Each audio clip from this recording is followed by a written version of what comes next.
ಜಾಸ್ತಿ ಆಗಿದೆ ಒಪ್ತೀನಿ. ಬಟ್ ನೀವು ಏನು ಹೈಲೈಟ್ ಮಾಡ್ತಾ ಇಲ್ಲ ಅಂತಂದರೆ, ಈ ಹಾಲಿನ ದರ ಎಷ್ಟು ಜಾಸ್ತಿ ಆಗಿದೆ? 4 ರೂಪಾಯಿ ಜಾಸ್ತಿ ಮಾಡಿದ್ದಾರೆ.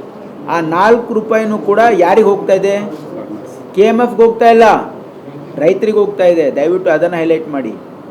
ರೈತ ಇಲ್ಲಿ ಕೇಳಿ, ಹಳ್ಳಿ ಈಗ ಹಾಲು ಉತ್ಪಾದನೆ ಆಗ್ತಾ ಇರ್ತಕ್ಕಂಥದ್ದು ಸಿಟಿಯಲ್ಲಿ ಕಮ್ಮಿ, ಹಳ್ಳಿಯಲ್ಲಿ ಜಾಸ್ತಿ. ಪಾಪ ರೈತ ಭಾಳ ಕಷ್ಟಪಟ್ಟು ಅವನ ಆದಾಯ ಯಾವ ರೀತಿ, ನೀವು ಇಲ್ಲಿ ಸಿಮೆಂಟ್ ರೇಟ್ ಜಾಸ್ತಿ ಆಗ್ತದೆ, ಇಲ್ಲಿ ಪೆಟ್ರೋಲ್ ರೇಟ್ ಜಾಸ್ತಿ ಆಗ್ತದೆ, ಡೀಸೆಲ್ ರೇಟ್ ಜಾಸ್ತಿ, ಪ್ರತಿಯೊಂದೂ ಜಾಸ್ತಿ ಆಗ್ತದೆ, ಯಾರೂ ಕೇಳಲ್ಲ. ಆ ಪಾಪ ರೈತ ಭಾಳ ಕಷ್ಟಪಟ್ಟು ಅವನ ಹಾಲು ಉತ್ಪಾದನೆ ಮಾಡ್ತಾ ಇದ್ದಾನೆ.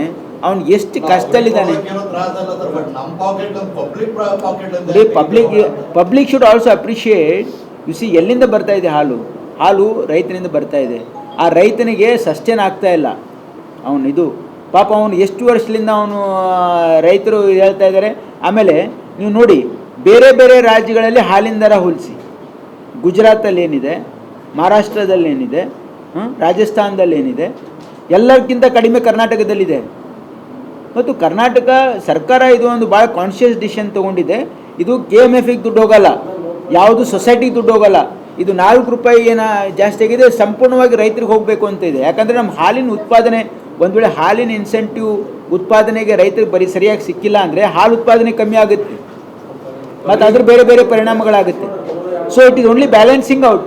ನೀವು 4 ರೂಪಾಯಿ ಜಾಸ್ತಿ ಕೊಟ್ಟರೆ, ಇದು ನಗರ ಪ್ರದೇಶದಲ್ಲಿ ಅಥವಾ ಯಾರು ಗ್ರಾಹಕರಿಗೆ 4 ರೂಪಾಯಿ ಜಾಸ್ತಿ ಕೊಟ್ಟರೆ ನಾವು ರೈತರಿಗೆ ಕೊಡ್ತಾ ಇದ್ದೀವಿ ಅಂತ ಭಾವನೆಯಿಂದ ಕೊಡ್ತಾ ಇದ್ದಾರೆ, ಕೊಡಬೇಕೇ ವಿನಃ ಇದು ದುಬಾರಿ ಆಯಿತು ಅಂತಲ್ಲ. ಯಾರೋ ಕಷ್ಟದಲ್ಲಿ ಹಾಲು ಉತ್ಪಾದನೆ ಮಾಡ್ತಾ ಇದ್ದಾನೆ, ಅವನಿಗೂ ಕೂಡ ಲೈವ್ಲಿಹುಡ್ ಸಸ್ಟೇನ್ ಆಗಬೇಕು ಅಂತ ಕೊಡ್ತಾ ಇದ್ದೀವಿ ಅಂತ ಭಾವನೆಯಿಂದ ಇರಲಿ ಅಂತ ನನ್ನ ಭಾವನೆ.